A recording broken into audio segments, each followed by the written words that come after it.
Welcome back to the channel, dear friends. It's always a gift to have this time together, a space where we can reflect, question, and dive deeper into the wisdom that guides us beyond appearances. Whether this is your first visit or you've been journeying with us for a long time, thank you. This space is created for truth seekers like you, for those who want to go beyond rituals and rules to touch the heart of real transformation. Today, we are exploring one of the most puzzling, paradoxical, and yet deeply enlightening teachings in the Zen tradition, a phrase that challenges our assumptions about what spiritual practice truly is. It comes from the revered Chan master Juz, where there is Buddha, do not stay. Where there is no Buddha, hurry past. On the surface, it sounds contradictory. Isn't the entire point of spiritual life to move closer to the Buddha, to seek sacred spaces, sit with holy people, listen to Dharma talks, chant, meditate, and be surrounded by symbols of divinity?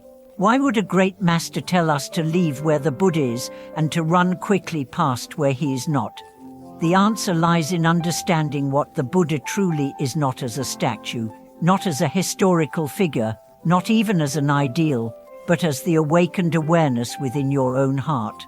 The Buddha, in the deepest sense, is not outside of you. He is not a thing to be found, but a truth to be realized. And sometimes, what appears holy can become a trap, and what appears mundane can become your greatest teacher. Where there is Buddha, do not stay. This doesn't mean you should avoid temples or reject spiritual community. It means don't become attached to the form of spirituality. Don't cling to the symbols, rituals, or even the teacher, because the moment you cling, you stop growing. You turn the living flame of truth into a fixed shrine, and that shrine becomes a prison. Many seekers fall into this trap. They find a path that brings peace and clarity, and then they idolize it. They mistake the method for the goal. They worship the form but forget the essence. They collect spiritual objects, recite mantras, wear robes but remain judgmental, angry and restless inside. So Hoshi's warning is this: if you think you've found the Buddha, look again. Because the real Buddha cannot be grasped. He's not in your image of him. He's not in your attachment to purity or your pride in discipline. If your practice becomes comfortable, predictable, or self-righteous, it is no longer practice, it is performance. Now let's look at the second part. Where there is no Buddha, hurry past. This too is not a rejection of the world, but a reminder to remain vigilant. In places, situations, or relationships that drain your awareness, that numb your conscience, that tempt your ego, don't linger. Move on. Don't waste your time trying to fix or convert or endure what clearly pulls you away from your center. We live in a world of distractions: noise, greed, anger, comparison, addiction.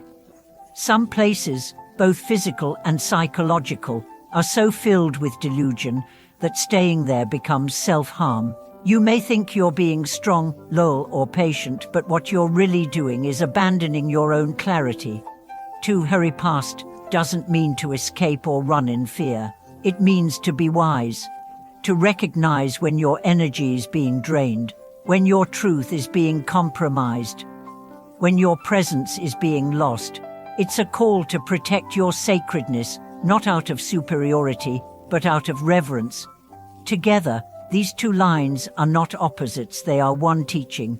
They tell us, don't be seduced by appearances. Don't mistake spiritual environments for awakening. Don't assume secular settings are devoid of truth. Awakening is not about location. It is about realization. You can sit in the most revered temple and still be lost in delusion. You can walk through a marketplace and suddenly touch enlightenment. It all depends on the state of your mind, the quality of your awareness, and your willingness to let go. True practice often appears in spirita. It looks like washing dishes with full presence. It looks like choosing silence over gossip. It looks like apologizing first. It looks like listening without preparing your reply. It looks like watching your thoughts without believing them.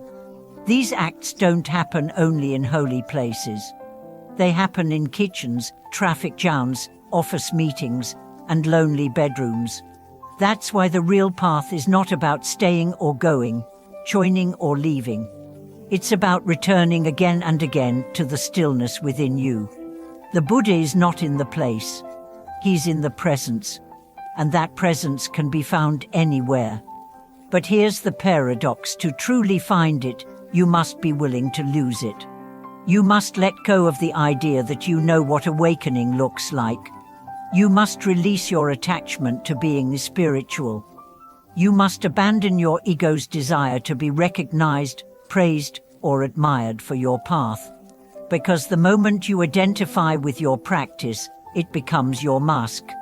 The true master doesn't boast. The true seeker doesn't announce.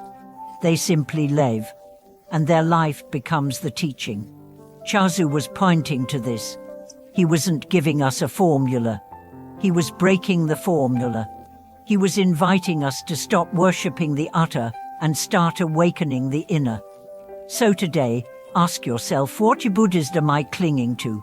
What forms, teachers, ideas, or rituals have I turned into substitutes for true awareness? Where am I lingering that I need to leave? Where am I rushing that I need to pause? Let these questions not trouble you, but liberate you. Because when you start living from presence, you stop needing the map. You become the map. When you let go of needing to be seen as holy, you become whole. When you stop seeking the Buddha in places, you realize he's been walking with you all along, in every breath, in every thought, in every choice. If this message resonated with you, I invite you to share it with someone you love. Leave a comment below and let us know how you've experienced this paradox in your own spiritual journey.